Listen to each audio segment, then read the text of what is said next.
Welcome to another exciting episode of Howard's Opinion. I'm your host, Howard, and we're thrilled to have you tuning in today. We've got a fantastic show lined up for you, packed with the latest sports news, analysis, and opinions. Let's dive right into our first segment, where we're taking a look at the winningest coaches in South Carolina Gamecocks football history. And what a list it is! At the top of the heap, we've got Steve Spurrier, who racked up an impressive 86-49 W record during his tenure from 2005 to 2015. This legendary coach led the Gamecocks to the SEC East Championship in 2010 and notched 3 consecutive top 10 finishes from 2011 to 2013. But Spurrier isn't the only notable coach on this list. We've also got Rex Enright, who coached from 1938 to 1942 and again from 1946 to 1955 with a respectable 69-7 record. And then there's Jim Carlin, who took the reins from 1975 to 1981 and led the Gamecocks to 2 8-4 seasons in 1979 and 1980. Other notable coaches on this list include Paul Dietzel, Billy Laval, Joe Morrison, Lou Holtz, and, of course, current coach Shane Beamer, who's been making waves with his 29-22 record since taking over in 2021. We'll be keeping a close eye on how he continues to shape the team's future. That's all for this segment, folks. It's clear that South Carolina has had its fair share of talented coaches over the years, each leaving their mark on the program. We'll be right back with more fascinating sports news on Howard's Opinion. Welcome back to Howard's Opinion. We're diving into the world of college football, where the Illinois Fighting Illini just made a statement with their dominating 52-3 win over the Western Illinois Leathernecks. I've got all the highlights and insights for you, so let's get right into it. The star of the show was undoubtedly quarterback Luke Altmyer, who delivered a steady performance, completing 17 of 21 passes for 217 yards and 3 touchdowns.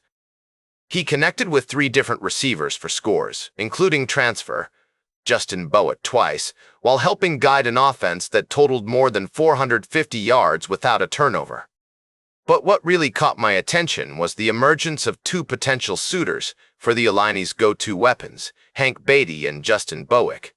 Beatty, a 4-year player, torched the Western Illinois secondary as a wideout, finishing with a game-high 108 receiving yards on 5 catches.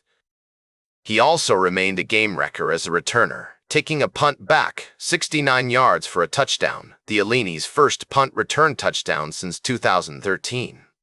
On the other hand, Bowick, a junior transfer from Ball State, made a big impression with his 2 touchdown catches.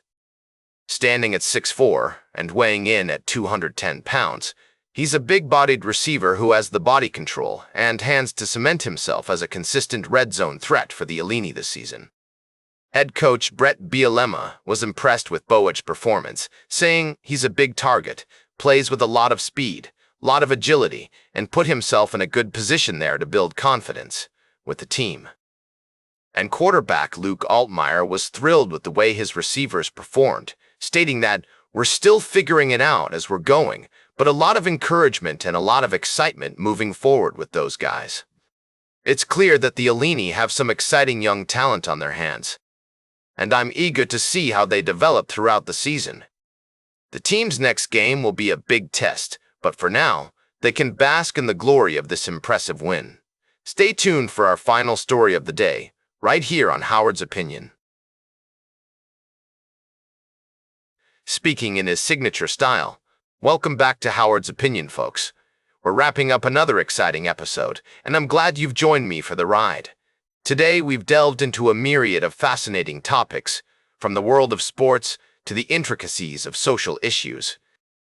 But as we approach the end of our show, I want to switch gears and dive into something that's been on my mind lately, the upcoming matchup between Mississippi State and Southern Miss. Pauses for dramatic effect. Now, I know what you're thinking.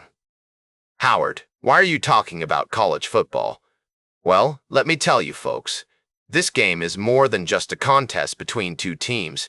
It's a battle of redemption, a test of wills, and a chance for both programs to prove themselves on the national stage. Leaning in, with a hint of excitement, Mississippi State, under the guidance of head coach Jeff Lebby, is looking to bounce back from a dismal 2-10 season. And what better way to do that than against their in-state rivals, Southern Miss? The Bulldogs have improved their talent on defense, and with several skilled players on offense, they're poised to make a statement. Pauses for emphasis. But don't count out the Golden Eagles just yet. With Charles Huff at the helm, they're looking to turn things around after a 1-11 season. This game is going to be a nail-biter, folks, and I'm excited to see how it all plays out, providing details on how to watch the game. For those who can't make it to Roberts Stadium, you can catch the action on ESPN or listen in on the MSU network. Roy Philpott and Sam Acho will be calling the play-by-play, with Taylor Davis reporting from the sidelines, summarizing his thoughts. So there you have it, folks. Mississippi State versus Southern Miss, a game that's going to be full of twists and turns. Will the Bulldogs emerge victorious, or will the Golden Eagles pull off an upset?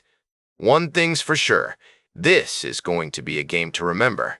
Concluding with his signature phrase, "That's all for today's Howard's Opinion."